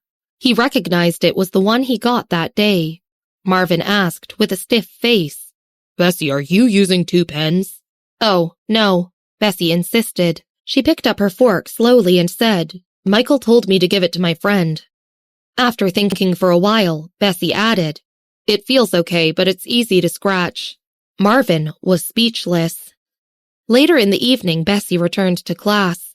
All the students gathered around and were discussing Chloe. There was a burst of laughter from time to time. Paul was in charge of the group. Be it Chloe, science class, or English class, they all had enmities within them concerning any topic. These 2 classes usually couldn't see eye to eye. Especially on these 2 days, the science class had their noses in the air and were extremely haughty. Chloe never even glanced at them. Who knew that she would get a slap in the face so quickly? Someone asked, Did you see Paul's post on the school forum? In the back row, a group of boys gathered to chat about the post and chuckled loudly. One of them said, He's published the record of the Harper's family's marketing purchase directly. Our Paul is indeed vicious. Bessy sat in her seat and began practicing her writing slowly. Riley and Mary came in from the back door together. Bessy held the pen in one hand and used her other hand to support her chin. She looked up, knocked on the table with the pen, and gestured for Riley to come over. Bessy, what's the matter? Riley sat down in front of Bessy. Bessy raised her hand and threw the fountain pen to Riley. For you. Riley caught it in reflex and looked at it. She suddenly felt a heavy weight in her hand. Bessy, what did you give me? The pen from last time. Bessy leaned lazily against the wall, picked up her pen, and started practicing again slowly. The person who gave it to me knew you liked it, so he bought one for you too. It would have been fine if she didn't know the price of the pen, but now that she knew, the pen in her hand felt like 1,000 pounds. Bessy, please take it back quickly. I won't move my hand and I won't touch it. Riley was afraid that she would drop it if she moved and she couldn't afford to pay for it. Bessy raised an eyebrow. Why? This pen is worth $3,000. Oh, Bessy huffed. She paused, squinted, and said, No, this pen is an imitation and is $50. If you like it, you can give me $50. An imitation? The imitation surprised Riley, and he sighed in relief. $50 was still a little expensive for a fountain pen, but it was acceptable for the average person. She happily gave Bessy $50. Bessy transferred Michael another $50. The people in English class were still discussing frantically. Suddenly, someone kicked open the back door. The class fell into silence and glanced at the back door. Chloe stood before them with an unhappy expression. She didn't look at any other student and just stared at Paul. Her expression was cold as ever. "Paul, were you the one who posted on the school forum?" There were several boys in her class behind her. She was mustering her forces. Paul sat in his seat without fear and smiled casually. "Yeah? Why? Are you here to fight?" They naturally wouldn't fight with the English class. Who didn't know that the bully in English class was Brian? "Delete it." Chloe sneered lightly. Her eyes turned to stare at Bessy, who was sitting on her seat and writing as if nothing had happened. Everyone knew Paul was defending Bessy, but the principal person involved was calm instead and seemed completely unaffected. Paul refused to delete it. "Dare you to compete in the poker tournament arena? We'll determine the winner after 3 rounds. You'll delete it if you lose and apologize. If we lose, we'll call you respectfully." Chloe's new class glanced at Bessy's class. The boys in the English class ignored the class monitor of the other class. They weren't stupid. Why would they compete with a professional player? "You don't dare? Then you will all have to admit defeat." The science class stood outside and mocked wildly. They didn't dare to fight with the English class, so they could only use other methods. English class knew their tactics and endured it without answering, but they didn't expect to lose to the girls in their class. Sometimes the fiery blood in youths was a soul-stirring thing and was inexplicably strange. The girls usually disliked these stubborn boys, and now that they were in a face-off with their enemy, they slammed the table and said fiercely, "Who said that? Paul, Kenny, go!" The boys in English class were speechless. "Since you've agreed, I'll get the computer." The science class was dumbfounded. Then, they feared that English class would regret it and immediately returned to get their computer. The girls in English class saw their expressions were strange and asked them what was wrong. The boys looked at the girls expressionlessly and were exhausted. "Do you guys know who Chloe is? She's the substitute player in OST. Her hand speed is 500 plus, and she's an internal level. And her account in OST is the professional account, so she must be good. She is a guru. The few of us and Kenny are masters, and Paul is an apprentice. The rest of us are only rookies. How could we compete against her?" The poker tournament was divided into different levels, ranging from rookie to master. The game initially started at the beginner rookie level. Upgrading your account took countless hours of practice and skill, but how could a bunch of students have the time to do that? Compete with a professional account? That was simply crazy. Episode 108. What a coincidence. Because it was a boarding school system, when the teachers didn't have an exam for the students to complete, they didn't strictly regulate self-study. This was especially the case for the science and English classes. They didn't dare to manage it. The people in history class rushed over from next door. They heard that the English class and science class were fighting for life and death, so the class representative of the history class looked blankly at Paul and Wendy and said, "You guys agreed to that?" They must be crazy. Several boys from science class brought the computers from their bedrooms over. "Come here." Chloe looked at the class representative, her arms folded and her head raised slightly. "Use my account." Chloe didn't care about such petty plays. She had only wanted to let the class representative use her account to compete with the people in English class. They placed the 2 computers on 2 empty desks. The class representative of the science class excitedly opened Chloe's account. Paul and the others stared closely at the account he had just boarded. OST, Chloe. Account level, Supreme. 7 stars. "Oh my God, 7 stars?" Several boys couldn't help but exclaim. The Supreme level was the last, and a player's position in the game couldn't be upgraded further. It didn't have 9 stars, but had 20 stars instead. However, few people even exceeded 10 stars in the US, and few ordinary players could reach the Supreme level. Most team members were at the Master or Guru level, and only a few teams had accounts on the Supreme level with 5 stars and above. It was indeed the team account. The class representative of the science class opened the account page excitedly. Their faces fell when they saw this. Everyone was speechless at first. Then the people around started whispering. The girls in English class felt like the atmosphere was strange, so they whispered lowly to Wendy and the representative of the history class, "Is Chloe that powerful?" The class representative glanced at the girls and explained in a low voice. Chloe is powerful, and her account is even more powerful. Paul sat at the table, his eyes downcast and his emotions unclear. Chloe, don't you think it is unfair to compete with us using your team account? What's unfair about that? It's based on personal strength. I got the OST account because of my strength. It is natural selection. If you're capable, you can get to this level then. Chloe still had her arms folded as she glanced indifferently at the English class. Bull, Wendy cursed lowly before adding. She knows that only a few teams are at her level. There's no way that we will win. Wendy, who will play the first round? The class representative couldn't wait to fight. She put her hands on the keyboard and raised an eyebrow provokingly. Don't tell me you're scared. I'll go, Paul said. He took off his coat and stood up with his hands on the table. Then he said to Kenneth without even turning his head, Kenny, let me use your account. Kenneth responded and told Paul the password. Paul turned on the computer opposite the class representative and put his hand on the mouse nervously. When Mary heard them say that being on the supreme level was amazing, she thought she misheard and came over to see what Chloe's account looked like. Many did the same as her. Chloe stood behind the class representative and saw them out of the corner of her eye, but he didn't bother.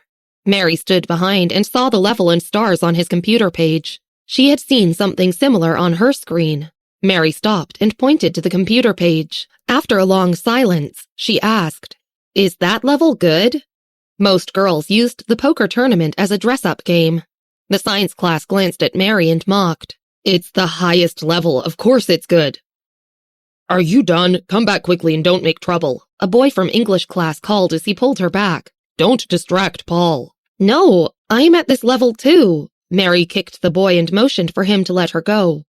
Yes, I know. Your level is rookie, right? Wendy said sarcastically. Everyone in the English class knew that Mary had only recently started playing poker tournaments and was still unclear about the level system. Paul, who was about to log into Kenneth's account, suddenly paused. He remembered something and squeezed the mouse tightly. He turned in Bessy's direction. Bessy was still leaning halfway against the wall. She held her fountain pen in her left hand and was practicing her writing slowly. The black headphone cable ran down her white jacket and disappeared into her clothes. Paul took a deep breath, turned over, squeezed his own hands, and asked, Mary, what's your account?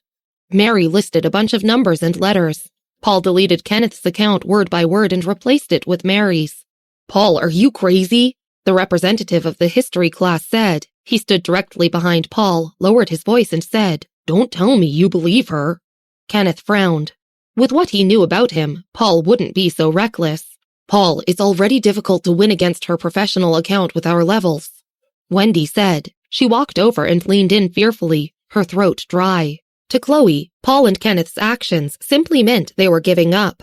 A few boys from the science class came over to their side provocatively and shouted that they wanted to see Mary's supreme account. Wendy silently turned her head away when she saw Paul press the enter button. She couldn't bear to look. Almost none of them took it seriously until Paul logged on to Mary's account. Account level. Supreme. 10 stars. Boom! The boy sitting at Paul's table fell to the ground. The surrounding people's smiles, including the boys in science class, were wiped off their faces instantly. Paul exhaled and clicked on Mary's account page. Even though he had expected it, Paul had thought that Mary would only have a supreme account, not a level that most professional players didn't have. Has the world gone crazy? The representative of the history class stared at Wendy in horror and took a long time to recover from the incredible shock. Mary, is Mary Smith a professional? She's also a professional player? Everyone around them exclaimed in amazement. Even professional players couldn't achieve 9 stars in the supreme class. Mary immediately waved her hands and paused before saying, No, someone arranged it for me. After recovering from the shock, everyone in the English class instantly turned to look at Mary. Why do you have a supreme level account? Mary pretended to be a quail. Even Kenneth, who had always been irritated by her, looked at Mary somewhat stunned. Science class, you wanted to fight, right? Hurry, don't make everyone wait.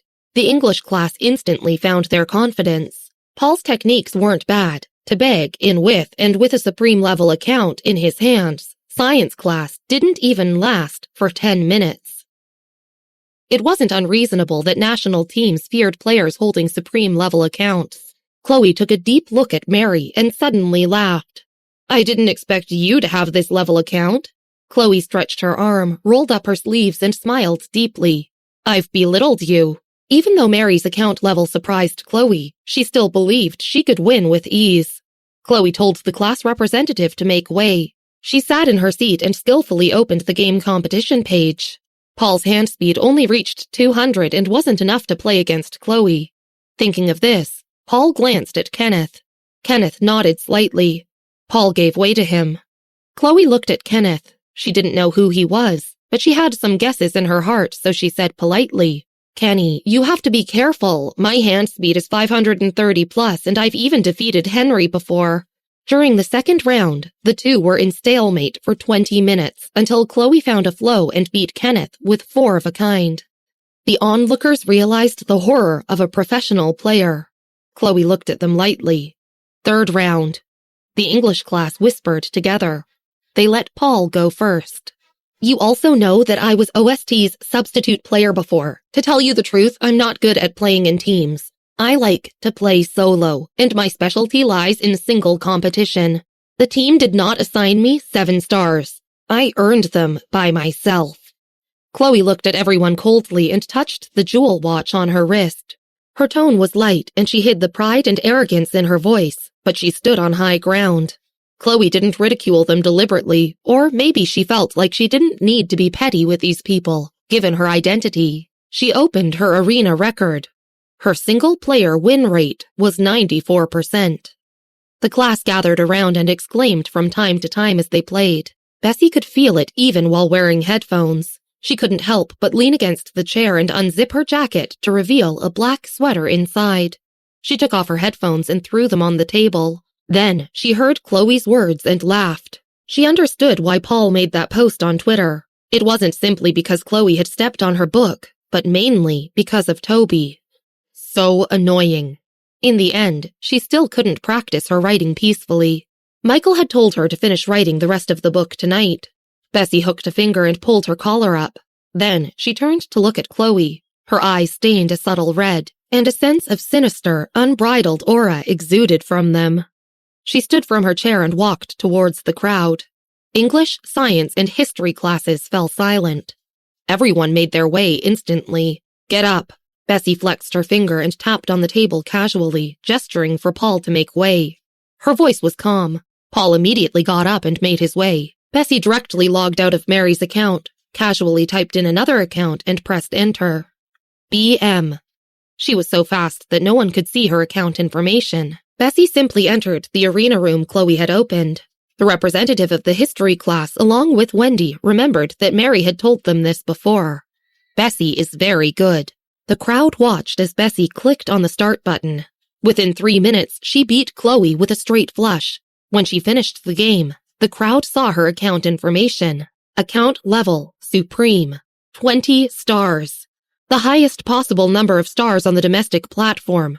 The entire room fell silent. Bessy leaned slightly back in her chair and looked up at Chloe, who was clenching her hands so tightly in disbelief that her veins had emerged.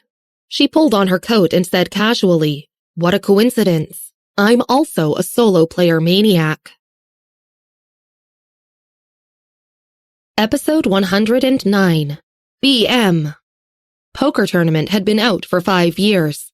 Bessy used to be more impetuous than she was now. Since junior high school, she would often go to the library to play for the entire afternoon. Her teacher had looked for Bertha, but Bertha didn't seem to care too much. Bessy had learned the game and started moving up in level while in the library, and then went to the competition list as a solo player. The game wasn't popular yet and only had a few people played in the one district available. The game didn't distinguish between countries, so people from any country could play it. But her ID was solely B then, not BM. If there was still an old player in that district, he would surely remember the name B that dominated various arenas then. She was an arrogant, outstanding hero.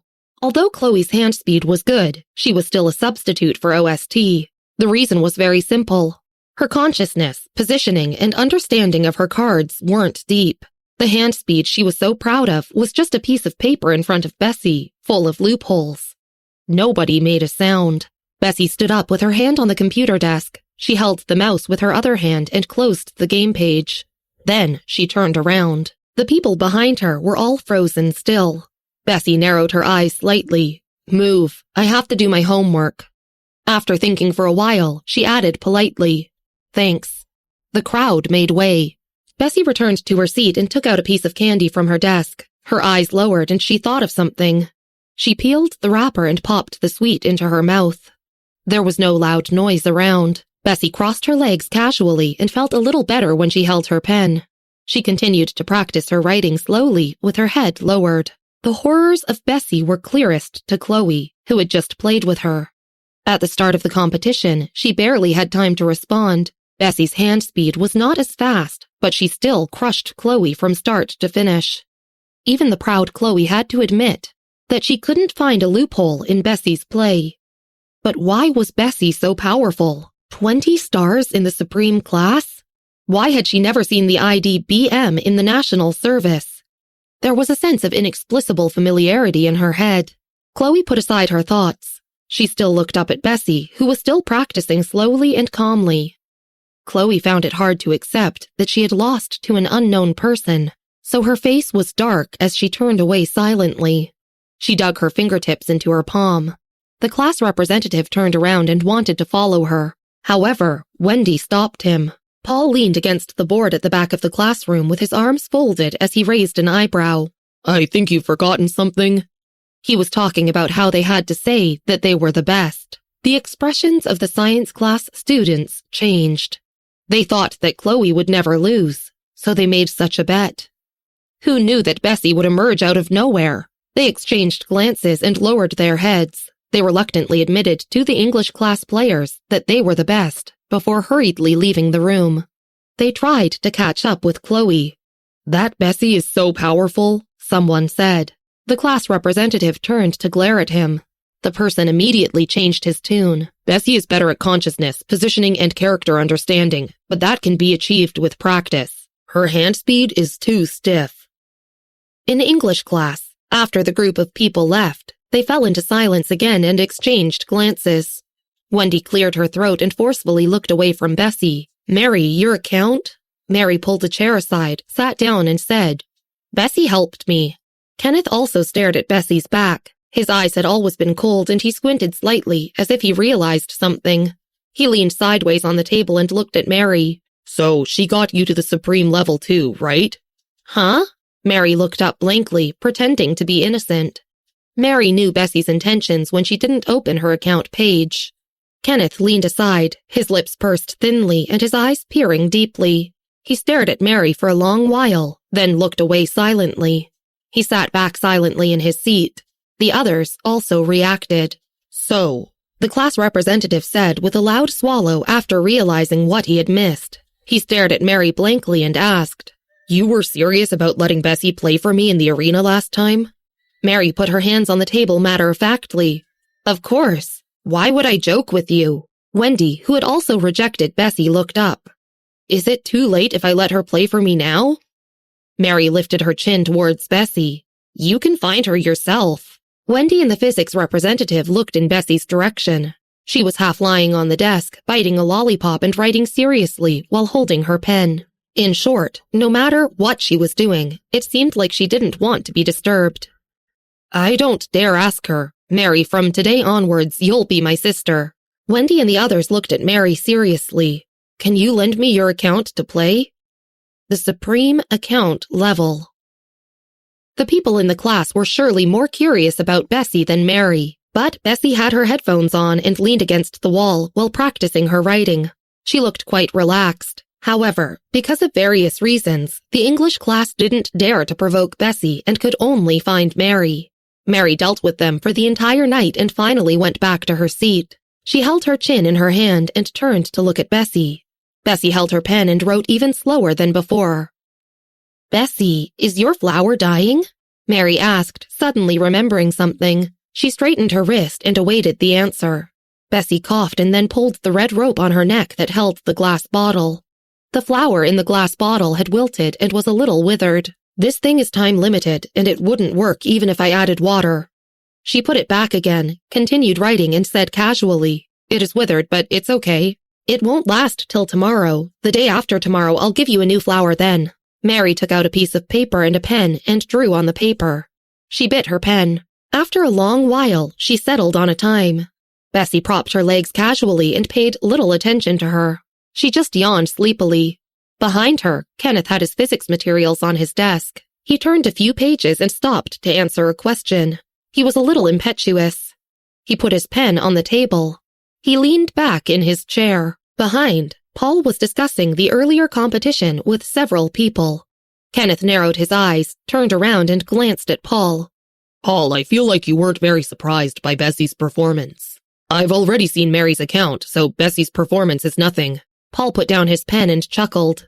Kenneth pursed his lips and thought intuitively that something was strange, but he couldn't tell what it was. He turned back again. He took out a brand new draft paper. Then he drew 3 lines with his pen. The first line, MB. The second line, B. After staring at these 2 lines for a long while, he finally murmured, "Only one letter." His deskmate turned over and asked, "What?" Kenneth shook his head. "Nothing." He reached out, crumbled the piece of paper, and threw it over his shoulder. It fell into the trash can. The next morning, Bessy didn't go to the cafeteria for breakfast, but went to the school doctor's office instead. Samuel sat sleepily in his office chair. Bessy knew he must have played games overnight again and went directly to find Michael. Michael was leaning lazily on the sofa, reading a book. When he saw her, he yawned lazily, as if he didn't sleep well, and said a little nasally, "Wait a while. Marvin will be back soon." "I'm not in a hurry." Other than the physics teacher, the other teachers were all very forgiving towards her. Bessy sat opposite him and placed her hands on the sofa. "Do you know how to make a specimen?" "What type?" Michael asked. He looked up, pulled the blanket aside that was covering him, and sat up. Bessy took out the grass that Mary had given her. It was almost dying and couldn't last past the day. Her sweater looked like the one that Michael had bought for her. It was the one she wore during the last game. The white coat as well. The sweater was black, loose and comfortable. She pulled a glass vial around her finger with a red thread. The collar moved, exposing her collarbones. Her clothes were too loose and made her collarbones appear even thinner. The contrast between the black and white was quite sharp. Her coldness and gentleness were inseparable. He gazed at her uncontrollably. Bessy pulled off the vial and handed it to Michael. "Look at it." Michael leaned over and looked at it. Then he said with a lowered voice, "Yeah, I'll let Marvin bring a few things back later, and it'll be fine 2 days later." Bessy propped her chin up and tilted her head while staring at Michael. She admired 2 kinds of people in her life. One was a professional researcher who had a salary of only $30,000 but remained attached to the profession. The second was a patient person in all kinds of matters. Michael was both. She couldn't do it. If it wasn't something she was interested in, she couldn't sit still. But she was better now. She used to go around making trouble with Scarlett. Perhaps their elementary school teacher would never have expected that she and Scarlett, the last place and second to last place, would one day become dark horses of Brightbow High School. Marvin returned quickly and brought breakfast. Bessy was sitting on a chair and leaning against the wall. She drank her porridge with a spoon and held her phone to send a message to Jared. "Any orders recently?"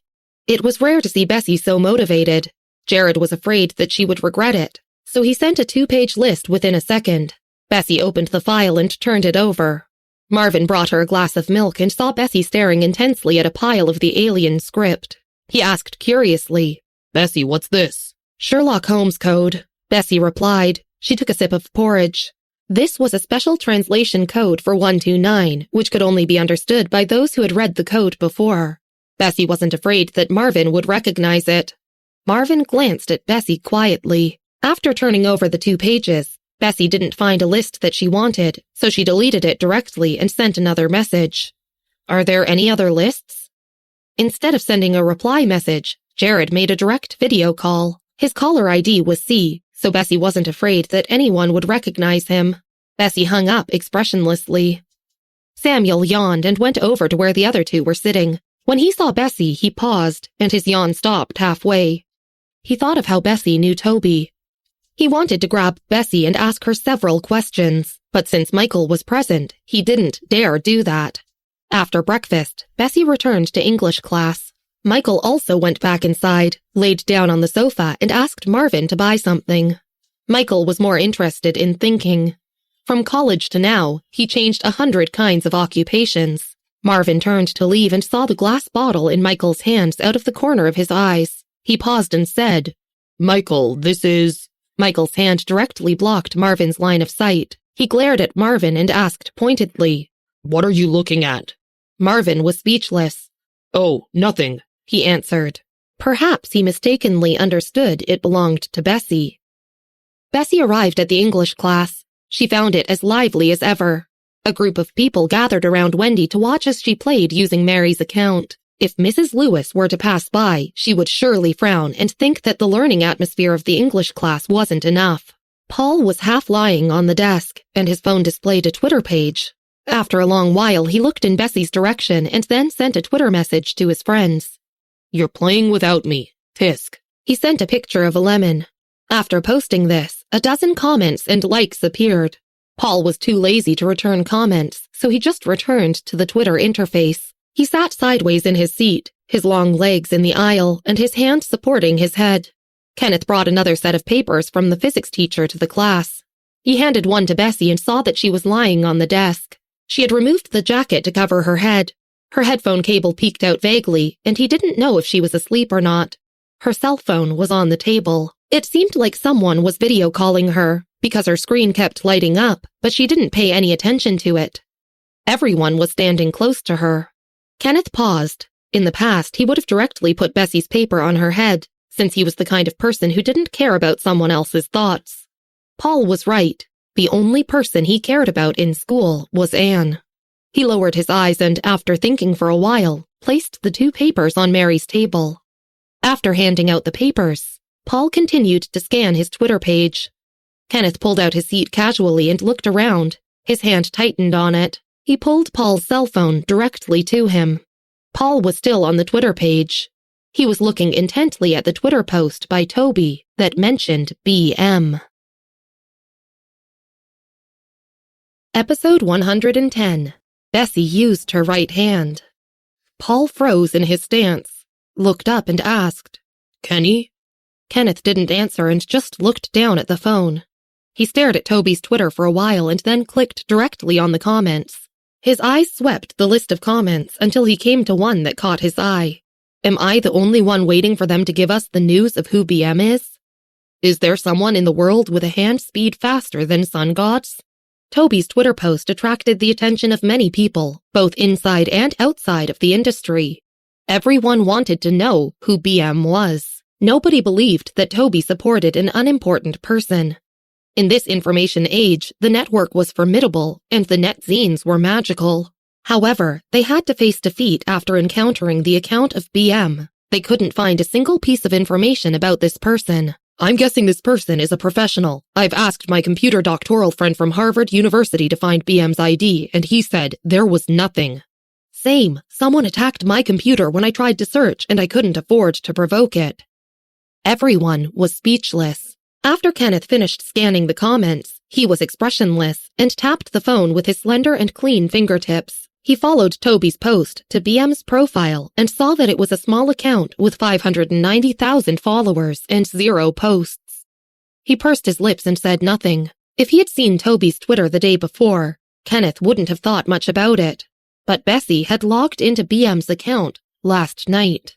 It was natural for Kenneth to overthink the issue. He said nothing and stared silently at Paul. His eyebrows were delicate and handsome, but his eyes were dark and clear as if he was staring into his soul. Paul picked up a book and buried his head inside, not daring to look into Kenneth's eyes.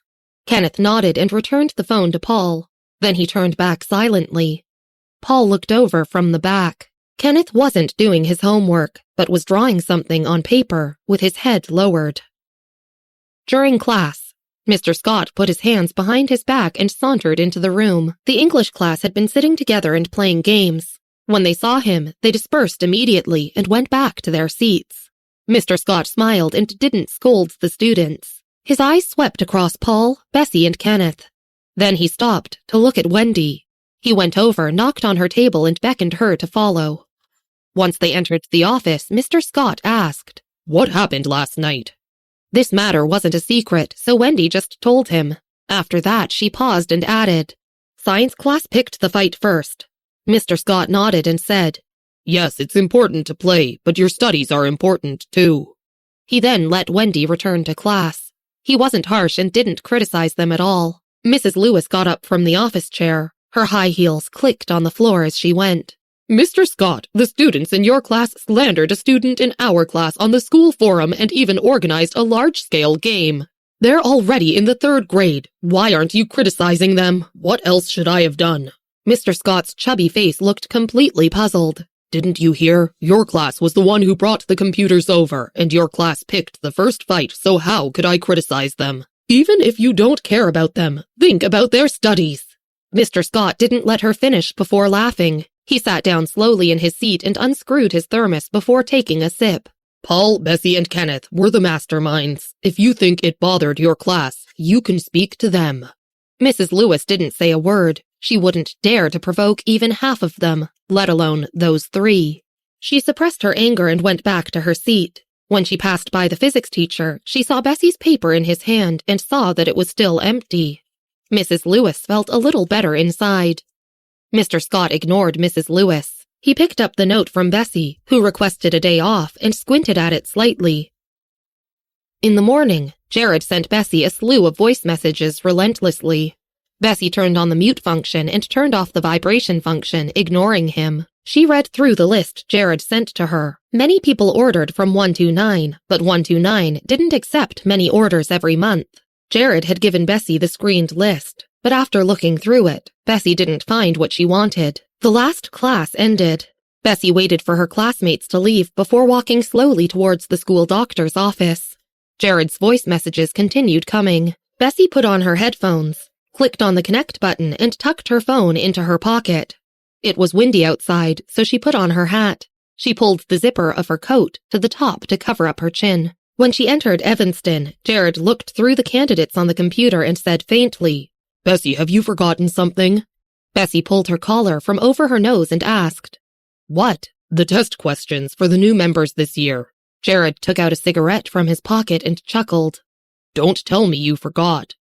"No, but there's no rush." Bessy squinted and said absent-mindedly, "I'll finish it before you recruit new members." She walked to the school doctor's office. Michael and Samuel weren't in. Only Marvin was there giving medicine to a student. Bessy reached up and pulled her hat down. She glanced inside and saw the flower placed in a glass bowl. After thinking for a while, she threw her phone on the sofa, walked over to the glass bowl, and studied the flower inside it. Outside Brightbow High School. Scarlett wore her school neatly with her tidy short hair and black-rimmed glasses. "Thomas has already returned to Evanston. I can't take it anymore." Jacob opened the rear door and gave a bag of things to Scarlett. "I might not come back by this year." Scarlett took it and bowed her head. Gloves, scarves, and various medicines filled her bag. Jacob bowed his head, counted on his fingers, and said in a whiny voice, 203 days, the number of days left until the SAT. "I can't decide that either." Scarlett shifted the bag to her other hand. Jacob reached out to hug her. "Let's go, I'll treat you to lunch." As soon as he turned around, the phone in his pocket rang. Jacob glanced at it. There was a series of numbers, and it wasn't a saved number. He glanced at it faintly and hung up. Within a minute, Thomas also called. His voice was soft and faint. "Are you with Scarlett?" "Yeah." Jacob's voice was a little cold and casual. "I'm hanging up. I have to queue for her first." He lowered his head and whispered, "It's not so windy here. You should wait while I queue." Over in Evanston, Thomas looked at the woman with wavy curls and beautiful makeup in front of him and nodded politely. "Did you hear that? Nobody will wait in place for you." He had turned on the speaker. The woman put on her sunglasses, glanced at Thomas, and turned to leave without speaking. Scarlett waited at the dead end, holding a pill in her hand and somewhat dazed. Footsteps sounded. Scarlett nervously put her medicine back in her pocket. She looked up at Jacob. Jacob had a plane to rush to and left immediately. Samuel and Michael saw Scarlett when they got out of the car. "Hey, aren't you Bessy's friend?" The ear stud he wore flashed in the icy wind. The two of you don't look like friends. Samuel shook his phone and laughed arrogantly. I'm going to buy a coffee for Bessy. Do you want one? Scarlett deliberately avoided them ever since the last time she went to the school doctor's office to get her medicine. Samuel still talked as if he was very familiar with her. Michael just glanced at her slowly, his beautiful eyes free of sympathy, disgust, or inquiry. His gaze was long and light, as if he was staring at a stranger. Scarlett slowly loosened her clenched fingers. By the time Samuel returned with 2 cups of coffee, Scarlett had already left. Kenneth didn't go for lunch and told Paul to bring him a meal before returning to his dormitory. He was deep in thought. When Paul arrived at his dormitory, Kenneth was staring at a piece of paper. He put the food beside Kenneth's table and leaned over to see what he was staring at. A piece of paper. It was quite empty and only had a few words written on it. At the top he wrote B 700 plus. Underneath he wrote BM 280 plus. And finally, below that, he wrote BM ? There were 3 cards drawn on the left as well as a circle. There was also a circle drawn between 700 plus and 280 plus. But it was still wrong. Kenneth tapped his fingers on the table and squinted slightly. Other than the first line, Paul recognized it all. But he felt guilty and didn't dare to read more. He just sat on the other side, put his legs on the table and started playing games. But he was still quite curious. This was the first time he had seen Kenneth interested in anything other than physics and the violin. Kenneth opened the packed rice and ate the delivered food. His mobile phone lit up. It was a message from Anne. Kenneth opened it with his free hand. Suddenly, he raised his head violently, his eyes fixed on the 700 plus on the first line. He saw Bessy drawing on the board before. She used her right hand.